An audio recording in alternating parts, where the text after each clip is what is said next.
Boop, boop, ba-doop. Joe Frogan. Huh. What, Joe Frogert? Joe Frogert. Are we recording? Oh, look at this. Yeah.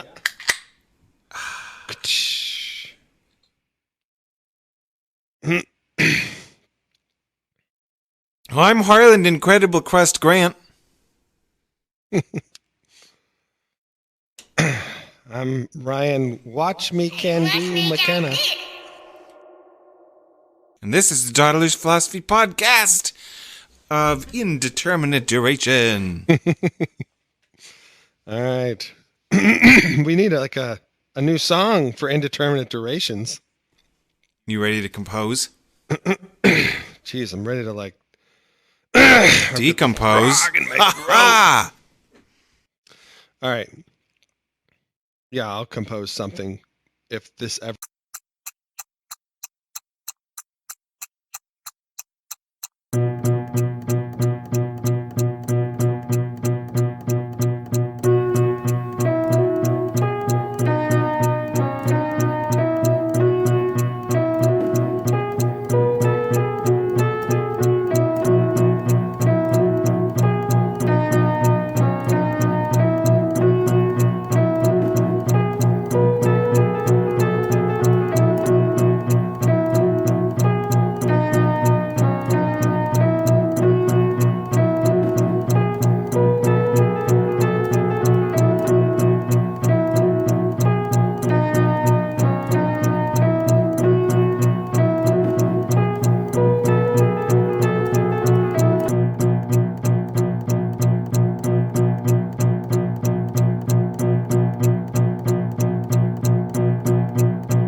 Indeterminate or whatever, an intermediate duration at least. Isn't it amazing that we haven't had an episode explicitly about this topic yet, as it is one of my obsessions and something that I assume I've brought up hundreds of times over our 61 illustrious episodes. Yeah, it's definitely amazing that we haven't drilled down deep into this topic. Which is what? Ryan, no, we need to talk about definitions. In fact, I think if we're going to talk about definitions, that I ought to define my terms. So what is the definition of definition? I have a proposal, and I'm going to throw it out there, and you can let me know what you think, if it makes sense, if you have any problems with it. The preliminaries, however, include making explicit that I don't think that the definition you're about to hear is or ought be considered universal, correct in any sense. This, and nor is it intended to be lexicographic, that I don't think this is necessarily. I'm not making claims about this is how the word is used in English 2019. Right. Though I think were it to be, things would go more smoothly. This is one of those normative semantics things. Oh, shit, I'm out of here. Get back. Oh, well, I don't need you. Get out of here. I'll just talk. This is what I think definition ought to mean. And if everyone used definition this way, if this was the definition of definition, it would be great. I'm ready. Okay. Prepare to edit in some angel singing and some alternative vocal tones. Yep. The definition of definition ought to be paraphrastic replacement function. What? I kind of actually, for some reason, I think I get it. Like just from the that you just threw out there, I'm like, I think I understand what that is, which is surprising even to me. I'm like, oh crap, paraphrastic. Well, yeah, I mean, that's fancier sounding than it is. It's just that we don't usually turn paraphrase into an adjective Right. But it works, and it's in the dictionary, Nice. so it's allowed. At least it's in the lexicography. Luis Yeah. is barking. So now I'm going to define all three of those words. Okay. In case to check. You think you get it, but do you? And then this process that we will be evincing here is, in my opinion, how exchange of questionable words and definitions, like how it can hopefully go smoothly. Okay, so paraphrastic, that comes from its paraphrase, but we're just turning a different form of speech by altering its suffix. And I think it'll work to just merely define that as a word or set of words. Basically, that's like just any little clause, phrase, any word or chunk of words. And then replacement, I think most of us can know what that means. I mean by that something like just remove one thing and insert the other. The philosophers, of course, like to make everything Latinate and fancy, so they break up the enterprise of definition into the definiendum, which is the word to be defined, and the definiens, that which you use to define it. So if we bring in that little meme, that is what is being replaced. You take the definiendum, you pluck it out, you replace it with the definiens. Gotcha. And then function is just a set of instructions for some sort of, parenthetically, linguistic, most of the time this will be linguistic, input-output. So that the definition of definition is just, you've got a sentence that has a word in it that we want defined. We take that, we remove that word from the sentence, we replace it with some other word or words, and proceed thusly to do our linguistic practices. That, once that has been accomplished, the word in question has been defined. Yep. Okay. Just on the face of it, the dynamic you are describing is not terrible at all to me. I like the movement idea that, you're just like pulling something out and inserting another thing. Just say it again, just one more time, just the whole thing without even doing any definitions of the words themselves. Just say the definition of definition. My proposed definition of definition is Paraphrastic replacement function. Okay. Now,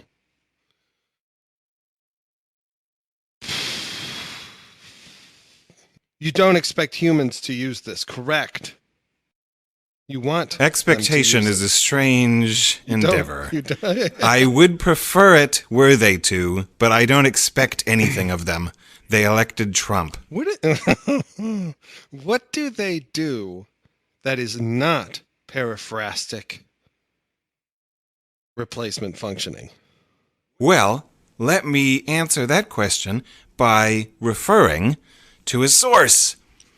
The dictionary, which is where most people go when they want to talk about definitions. They will tell you, well, that a dictionary holds a bunch of definitions. You want to know what a word means. Well, you see, that's how we talk. So anyway, the definition of definition in Merriam-Webster right here is A statement of the meaning of a word. And that, in my opinion, and in many philosophers of language's opinion, is not very good. We don't even necessarily believe in meanings. There's a bunch of debate about what meaning might be. Definition B, entry B, under the word definition in the dictionary, is A statement expressing the essential nature of a thing. And of course, that's even more metaphysical baggage that we don't want to use. So, trouble there, yeah. I think that the man on the street in America 2019 typically thinks there are such things as meanings. Words possess them in a closely analogous way to they possess letters. Like, how many letters are in this word? 7. Okay. Well, what does it mean? That these are just traits that a word has. Properties almost, or Yeah, properties of a word. And I don't think that account can be well argued, but probably to go into all the niceties of that can be another episode about philosophy of language or Wittgenstein or whatever, but most people in the philosophy community, I think, in 2019 have gone more Wittgensteinian and think that it's better to look at meaning as the way a certain lexical object, a certain word, is used by a given culture at a given place and time. But even that is a sort of pseudo generalization universal. And so then if you're a nominalist Wittgensteinian or a general semanticist where every given tokening of a noise is a unique utterance in the universe, and so that you kind of abstract patterns off of the uses and you can get at habits in a culture of how they typically token a word, whatever. I would like to remove the notion of meaning from the institution of definition entirely. And I think that this achieves that.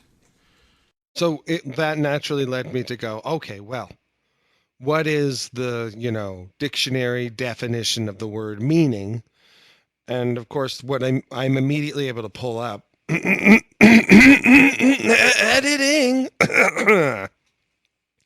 is something that has the word in it kind of already. It's that weird circularity that sometimes happens. And this is just me going onto Google.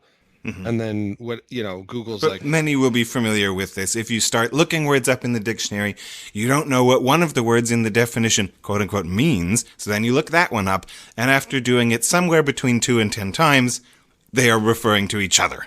Yeah, right. So they're just already embedded in their own definition. The one thing that I just pulled up meaning through Google, and it's a definition as a noun is what is meant by a word, text, concept, or action. And I remember learning in 6th or 7th grade, it's like you don't add, someone was to ask you to define a word, you don't add a word that is, carrying over or whatever, like meaning and meant are related. Obviously, I'm looking for the right word to use for that, but whatever. Does anyone know the definition of simultanagnosia? I was intending to look it up before Lila saved me. So that doesn't help. And that's just, I guess, laziness on the part of the lexicographers or whatever the fuck they're called. Yeah, and a fair amount of philosophical naivete, it appears. I don't know how anyone could produce that after a genuine pseudo-scientific enterprise like lexicography come up with, meaning is what is meant. Even so, there is philosophy of language about that. We have this thing called intention-based semantics. And it sounds like they're putting the meaning somewhere. It's not in the word, but it's in the head of the speaker. And then they can somehow download it or upload the meaning that's in their head. Now they put it in the word and they ship it over to you. And then you got to peel off the stamp and rip it open and get the meaning out. That's how it works. Right. So then the second or definition B for the noun is implied or explicit significance. That, I think, is closer to what I would appreciate about someone saying what something means. Oh, really? To me, that sounds like just a totally separate sense of the word. Like, what is the meaning of life? What is the significance of all of this? They're not asking for a definition under that notion of meaning. But if you're talking about the man on the street kind of thing, quote unquote, then I think that meaning is meaning and there's no alternatives, and that the meaning is the one that, meaning is what you find in church, that meaning. Yeah. And that's the meaning that you find everywhere for the man on the street, right? You men and women on the street. Don't be so binary. Anyway, then the next one is important or worthwhile quality. Purpose.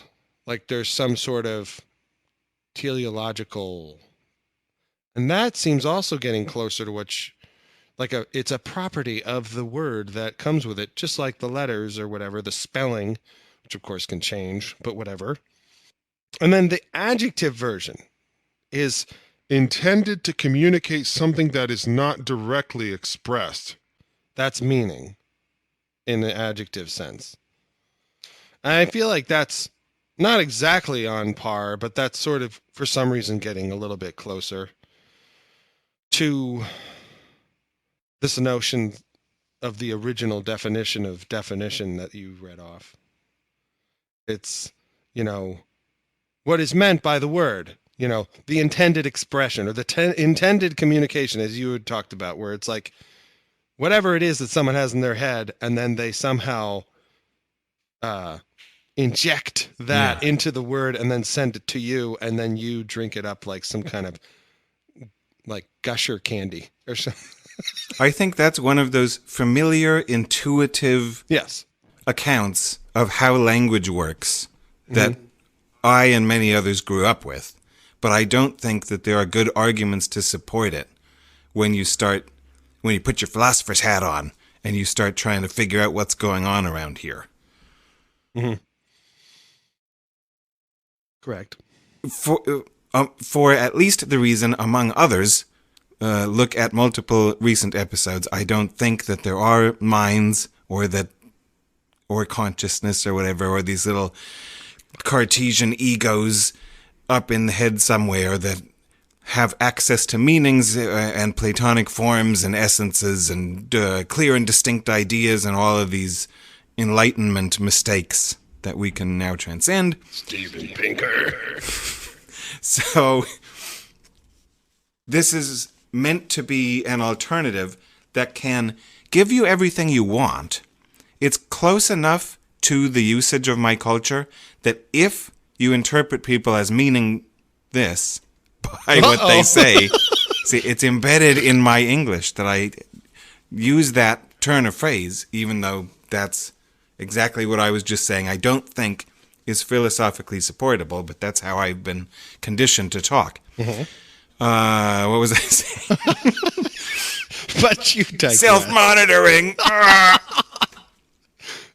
That's what happens. This can give you everything you want, but it doesn't bring in unsupportable philosophical baggage, is the hope. Yeah. Agreed. And I think it works much better with any of the 2.5 general paradigms that I think are the most respectable in 2019.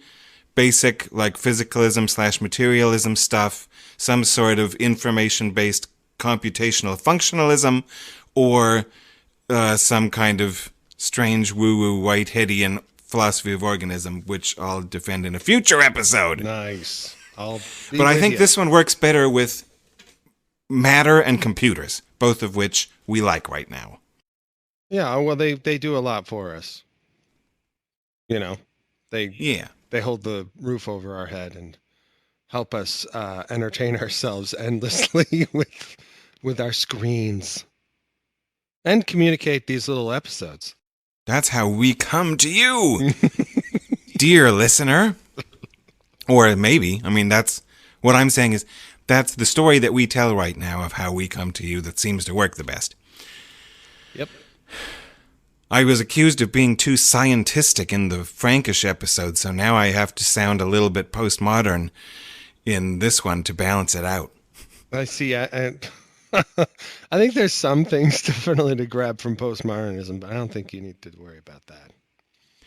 So, given my definition of definition as it stands right now, it's total anarchy. Anything goes.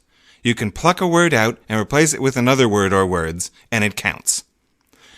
So I think we need to bring with it, though not put it directly in the definition itself, but it would benefit from an accompanying account of value or virtue or applicability or rightness or better and worse. Okay. Some kind of gradient. Okay. So what I think makes for a quote-unquote good definition is as follows. Here comes some more, words. Words. Words are evil. Approximate, apparent, relevant behavioral isomorphism is what would arise from a quote-unquote good definitional replacement function. So, meaning, when the receiver of the message requests a Harlandonian definition for one of the words in the message, we can do a paraphrastic replacement function on that word. We can pluck it out, replace it with some other words. Then we can do our empiricism. We can test whether that receiver's behavior subsequent to the replacement function is approximately, to the best of our ability in relevant respects, similar to what we thought they would do if they quote-unquote understood us. Uh-huh. So that, like, we can bring in a little bit of empiricism here, and that's how we determine what a good definition is. And one of the basic ways that can work is that you just have two people, you're going back and forth, having a conversation, and one of them's like, what does isomorphism mean? What's the definition of that? I don't know what that is. And then the other person says, similarity of structure. And that's the paraphrastic replacement function. They take isomorphism out and they say, okay, so a good definition is one that has a similarity of behavioral structure. Oh, okay, I get it.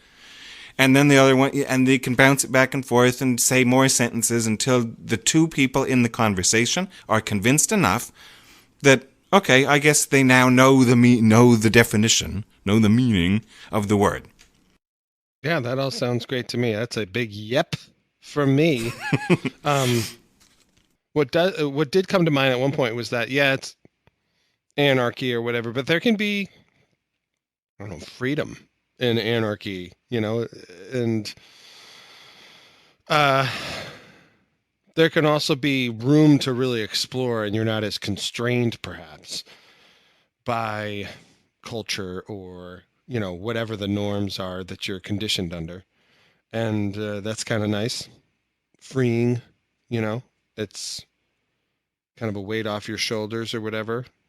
But, sometimes it's also nice, though, and I don't think you would disagree with this, but to have access to something that connects back with people. Like, so what if you were to give a definition of isomorphism and I responded like you were speaking a different language, and you were like, what would you do then? If my response was not as amenable as the example you just gave of the pretend one or whatever.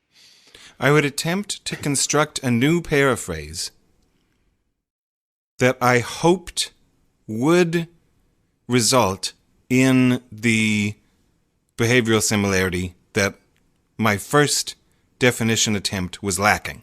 So I'd make attempt one, and it doesn't appear successful at all.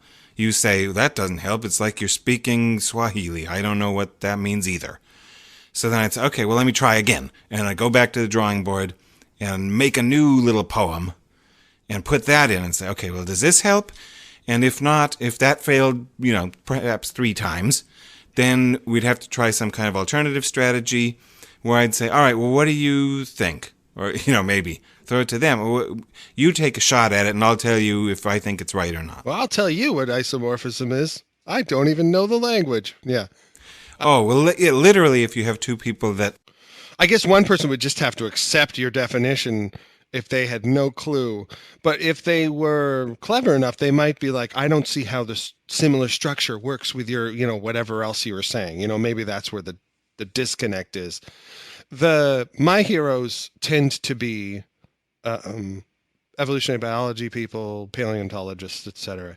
And one of my little heroes, Niles Eldridge, said about Stephen Jay Gould, who was a very prolific writer, that one of the things that Gould said about writing for the quote-unquote man on the street is that he never changed the content. He just changed the vocabulary. So a word like isomorphism he wouldn't use. He would use something else.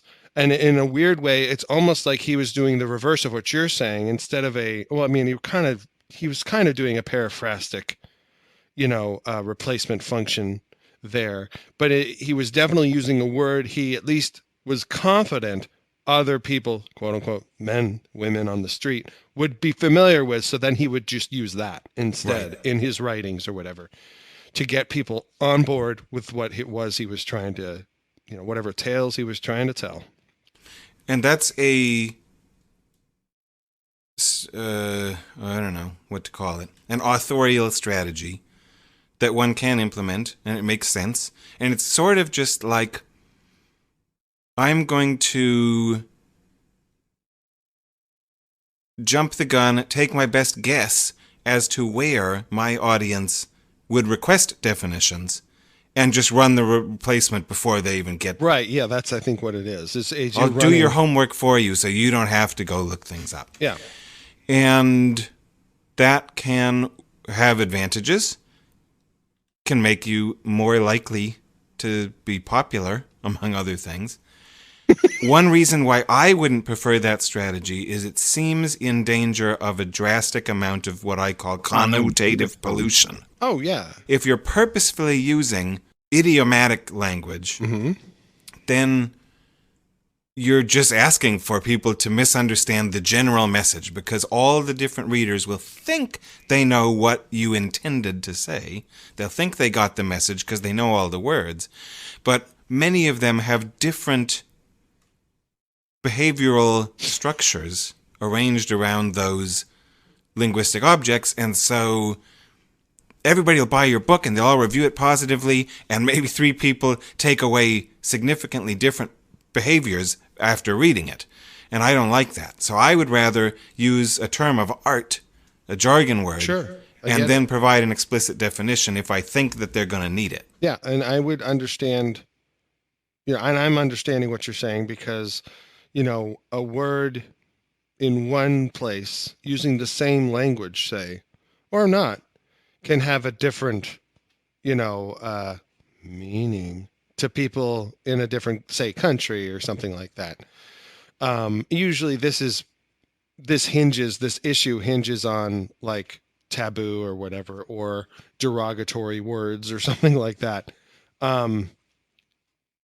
So like, if I was to use the word bloody in English, in America, I think it has a different sense of it in Britain or whatever. Or they use it, differently. And I would say that I'm guessing that most people, if given the opportunity to really sit down and think about, I don't know, most people, a lot of people would be able to understand what you're saying. And I'm just thinking in terms of, well, if we were to push this to the extremes, where it's like, it is like you're speaking a different language. What isomorphism, your definition, this doesn't compute. I can't concatenate your shit onto what you said earlier about approximate, apparent, blah, blah, like, you know what I mean? Like, in the extreme case, does a strategy like Gould's work where you're like, I think I know what word will help you, Now, when you're writing for the public and you've got a vast audience that's listening or something, or reading or whatever, then it may actually, they may have to have themselves familiarity with all the various ways a word might be used or something. Otherwise, confusion could abound, right? And they might have to play their own little Occam's razor in their head about, well, he probably doesn't mean that, because I have information that this person's from this country and they wouldn't know, and all, you know what I mean? Like, so. Yeah, what I hear when you talk about that is what Quine famously called radical translation. And when you're playing that game, you, I think, need to just use non-linguistic arbiters. And you just need to start pointing and gesticulating and ostensively defining things. And let me show you because I cannot say, Yeah, but that also could be difficult. Because if something that you're talking about does not actually have a similar structure in like your physical realm or whatever around you. Apparently. I can't talk about actuality. I'm a skeptic. Whatever. But, pretend you're trying hard and you're trying to communicate to Knox to sit and to lay down and do all these things. You might need to be able to access something that he's never seen before, but maybe there's also nothing else he's seen that's similar. And yes, Knox is a dog, and he's a brilliant dog, aren't you, Knox? There are other things that we want to do with language sometimes. So I also want to stress and get on the recording, so it's on the record, that this definitional definition is restricted to those human interaction situations where what they're trying to do is communicate in at least some sense of attempting to coordinate their behavior and their energy expenditures. As long as they're doing that, if they're communicating with the purpose of coordination, I think this is what definition should mean. But we also write poems and tell jokes and make exclamations, and there's lots of other uses of what we call words. And I wouldn't want to fascistically decree that this is how language has to work all the time, or the only definition of definition, whatever. But if we're attempting to communicate and reach some sort of understanding and work together to make progress on projects, then this is the one we were going to want to use. So what if, and I'm just throwing shit at you at this point, so don't get, if you want to throw your beer can at me. My hackles are raised. Do it! What if instead, or what's your problem with this? Saying, you say you're writing, and you say, most people think this word means this, or this, or something like that. But this is what I am trying to, communicate using this word, and here's why. And then you have your paraphrastic, paraphrastic. Is it phrastic or phrasic?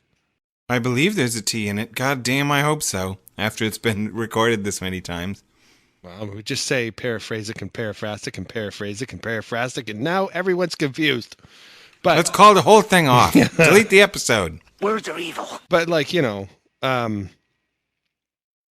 you just insert your paraphrasic, phrastic replacement function in there, and then you tell them why you're like, I like this. Because I do that when I write.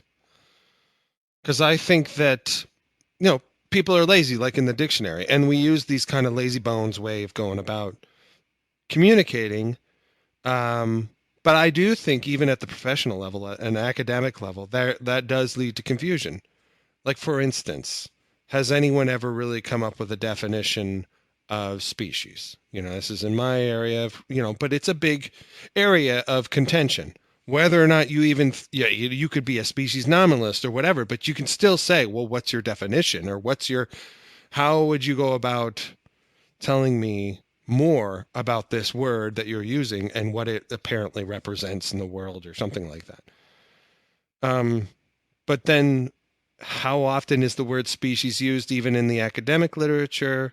Often, And so sometimes when you're really trying to make headway in a particular area, you might want to have new, like, this is what these people think, and this is what those people think. But here's my paraphrasic, phrastic replacement function, and here's why. Do you want, in addition to definitions, potentially, even a mini argument or some points you want to make as to why you think that is? Or I'm assuming there's a bunch of questions in here. There To is, answer I'm the sorry. last one first, I think there can be arguments supporting one replacement over another. This replacement, and that's why I wanted to include this value gradient criterion in there, or set of criteria in there, Okay. so that we could say, well, this one is preferable, and because it leads to a greater, when it is used, it leads to swifter, tighter behavioral isomorphisms than we achieve with this alternative definition. Or if it's something like the word species, perhaps one person could argue, well, my definition is preferable because it appears in nature and yours does not. And you could have a sort of ontological argument in favor of one over another. A tool that is more often used in philosophy than daily life, and maybe more than in science, I don't know, but it's something that's useful, is to put people's names as adjectives in front of words. Oh, well, this is what Oh, yeah. it means to John Locke, and this is what it means to Descartes, and this is what it means to Kant. So that you say, well, oh yeah, Kant's reason is blah, blah, blah, but Locke's reason is this. What the words mean to individuals. Right. No, I have a weird emotional response to that. Because if it's used like on me, then I'm all like, fuck you. Don't try and separate yourself from me. You're in here with me. It's not a Ryandonian or whatever, Harlandonian. No, but yeah, no. Your emotions are wrong again.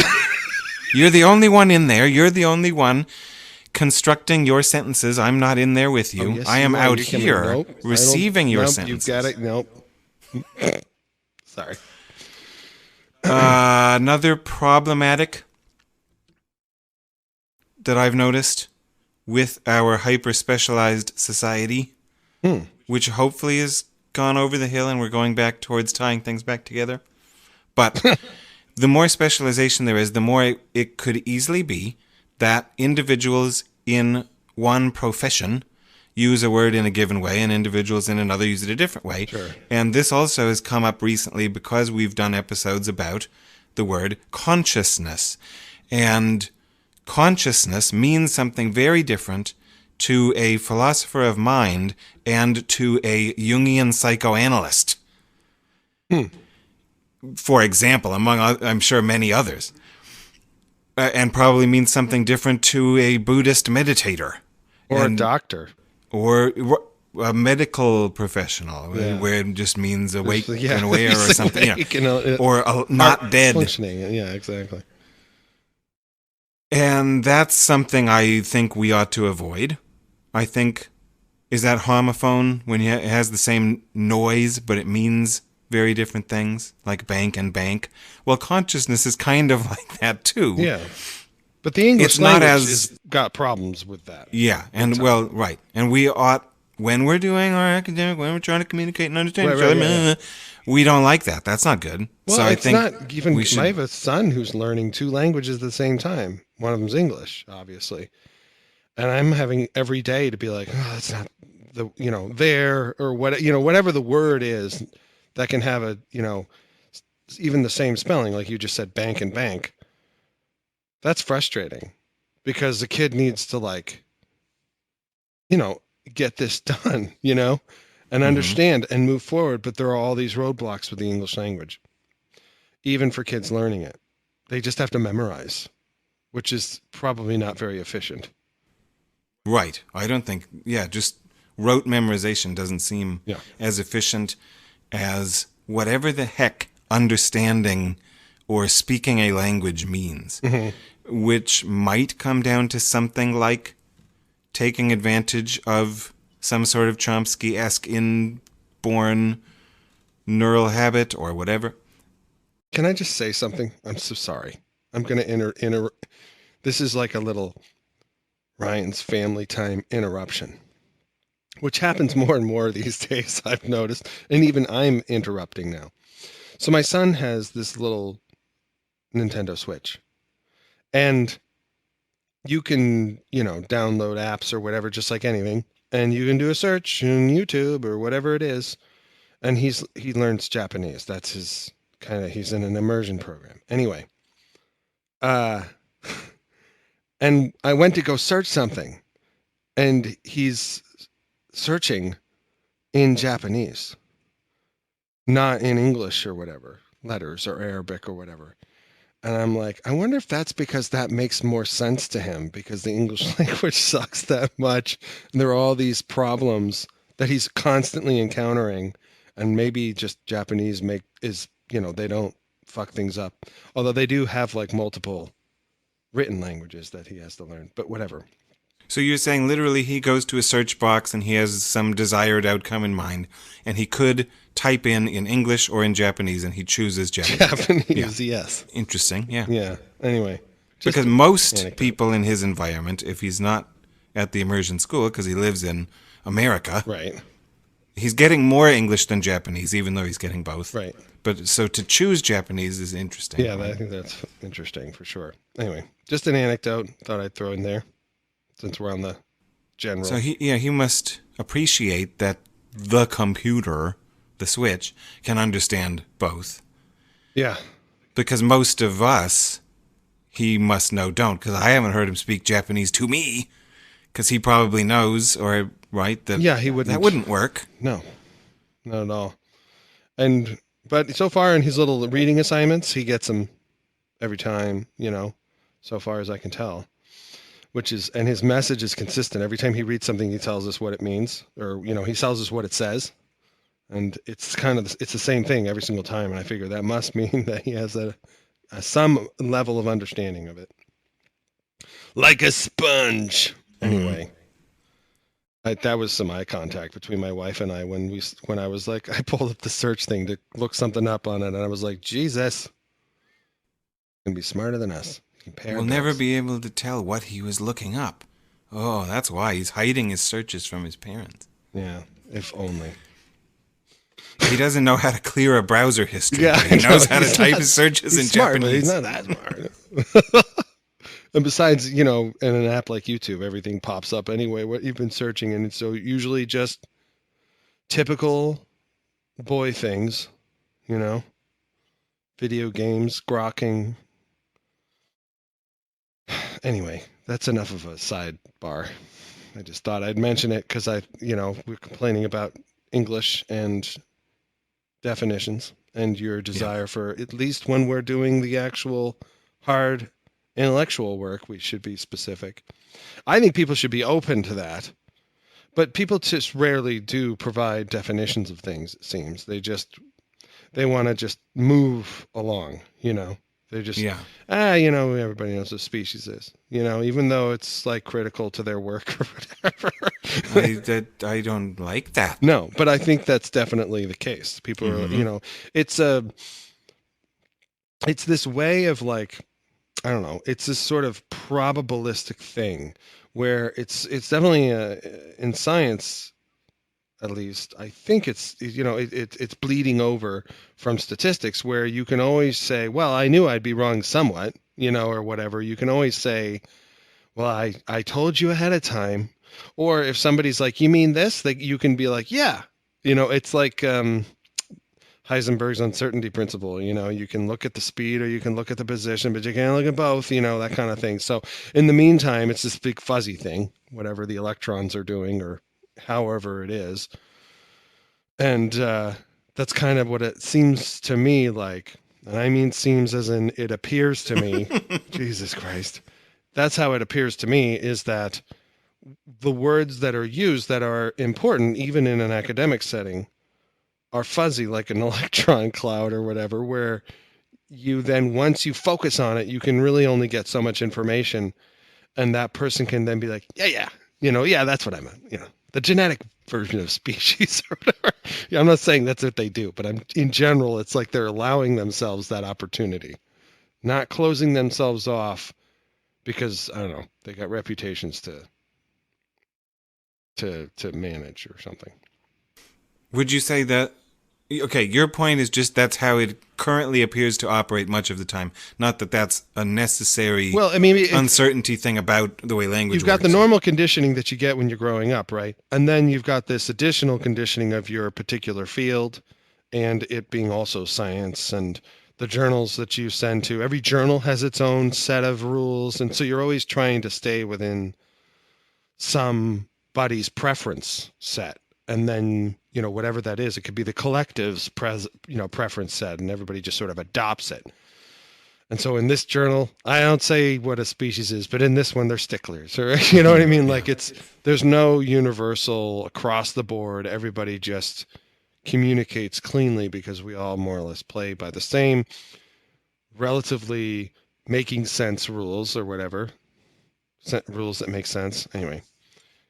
Relying on culture. One's audience to have pre-installed an accurate dictionary, one that corresponds to yours, is of course a labor-saving activity, but it doesn't bode well for understanding. I think that's why Or some people progress. say that often they're like, oh, yes, I wrote this book and for like the 10 people who would care or whatever, right? Because you 10 people have a tendency to find each other at conferences or whatever the fuck it is.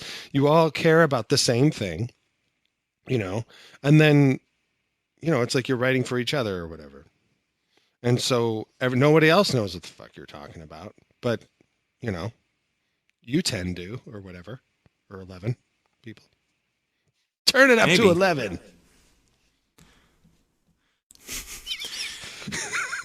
The other thing that I wanted to I know. throw into this episode You can talk. I don't care. is to just expand a bit on the computer metaphor. Okay.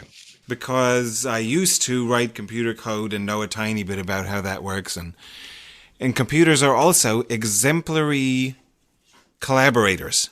And they've got all these protocols and all these codes, and they know what each other are talking about. And as long as you play by the rules, you're going to get the same output given your input into one of the systems. They score really highly on all of those things that I think would benefit academics, scientists, philosophers, etc., were they to define things in this way. So when a computer is compiling, or it's reading along some code and trying to decide what outputs to give, it encounters a symbol, and then it goes to the code base and looks at, well, where's the, DEF addition module? Where is add defined? And what parameters do I stick into that function? And I'm going to call that up, and then I'm going to look at what the code is and run it line by line, and then do that, and here comes my output. I like computers for doing that. I think that is useful, and I wish humans were a little bit more like that when they were trying to make arguments. And, we've gone through why, what the argument is and why I think we ought to care about arguments. But if you're going to have effective arguments, then we probably want to be more like computers in the respect that anyone who's given the code of a particular argument can run that code and have the same and understand it and give reliable outputs given the inputs. And so that these paraphrastic, whatever the right word is here, now I'm paranoid, Paraspastic. replacement functions that's like defs in computer code. It's like definition statements. So that when you are reading through a premise of an argument, anything where there even might be an open question about what they mean by this, species, consciousness, etc., you can go to the glossary, check it out, see what they mean in other words, and though it's impractical, I think my sort of instrumentalist, verificationist idealism would want everything to eventually boil down to just operations that I can go perform out in the world, and we leave semantics and symbolism well, if that's possible. We leave English and we go to physical manipulations, ultimately, but no one's ever going to be capable of or bother to boil it down that far. But that would be, in my opinion, a laudable goal, that every word in your argument would be defined and defined and defined by words and by other words and by other words until you eventually get to something non-word-like.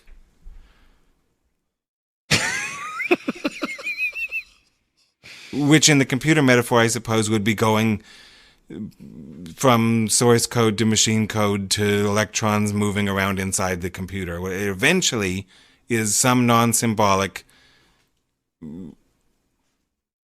physical, if the universe is physical, alteration of the environment. We used to make that. We had this one professor who, when I was going to school, and this one professor, and he was very. He was obviously just, I don't know what the right descriptor words are for him, but he wasn't loosey-goosey and casual and colloquial. He was incredibly specific about everything he said, and he was an engineer, and he was well dressed, and his office was in super great shape, and all that kind of stuff. And one of the one of the students joked that when he would call his kids, he would like speak through the phone in like dial tone, like, you know. I think like the Harland Grant family, you know, just like you're calling home, like, If only. yeah, exactly. Your kids are good stuff. Nerd, nerdy. Anyway, What's your definition of nerd? let me find a You either look up nerd in the structural dictionary, you'll see a similarity picture here. of Harland. Anyway, so there we go. Definition has been defined once and for all. And all the words in the definition of definition have been defined. Deal with it. I do have one last little thing, but Okay. I don't know if it has anything to do with anything. I'm sure it doesn't. We did want to know what isomorphism was, and we talked about structural similarity. If I drew a picture of you, would that be isomorphic enough for you? And then was like, see, this is Harland, and then it would be this weird loop. I don't know if this directly addresses the question, but the first thing I want to say is the structural similarity is what makes it, quote unquote, a picture of me. Without structural similarity, it is not. But then, you know, and now we can play the aesthetics game and say, well, it is if the artist says it is. Or The interpreter? the alien who watched the construction of that painting saw you sitting there immobile and posing while the other person looked at you and then made some marks. The fact that a subsequent audience can't notice any similarity between them doesn't make it not a whatever. But I don't know. I lean toward. I think there's a lot of virtues in the basic claim. That's what makes something a picture of something, that they're similar in some respect. Mm-hmm. Is that what you were asking, really? Or? Well, I was just trying to say, like, you know, could you screw around with it? Could you mess with the rules a little bit by doing that? But it sounds like you just play into the rules' hands or whatever instead. And I don't know if this is... if the point is trying to find a counterexample or something, that would fail because it's not paraphrastic, right? It's not a word or words, it's a picture. So that it wouldn't count as a definition, Yeah, no. Right. isomorphic or not, because it's not words. Correct. Okay. I'm not sure if I'm even addressing what you want me to, though. I'd probably just get stuck in the physicalism or something of it all. Whatever. Has this been... Everything reduces to physics, you know. Wink. What was this?